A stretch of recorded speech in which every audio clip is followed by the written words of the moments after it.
And we're back to learning Gimp in a year, day 3. When you first started, you should see this window right here, and all of these menus are detachable. So if you left click drag, you can actually drag the menus out of there.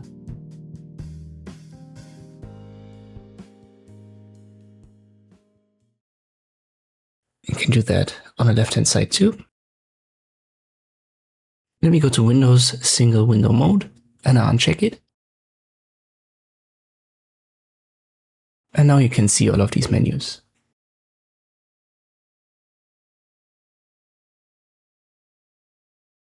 Sometimes you simply misclick, and if I switch back to single mode, you can see everything is now messed up.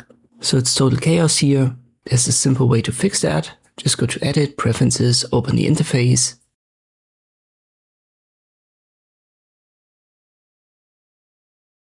And here you should find Window Management, and then use Reset Saved Window Positions to Default Values. You have to confirm, and then you need to close and then restart Gimp, and everything should be reset to the default. So the first window that you've seen, and this is the layout that we want to use throughout our Gimp playlist. Here's our window. I just have to resize it a little bit, but you can see everything is now like it was in the beginning.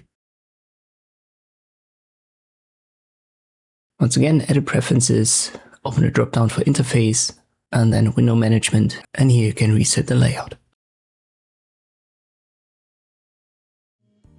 I hope this video was helpful. Thank you for watching, and I'll see you next time.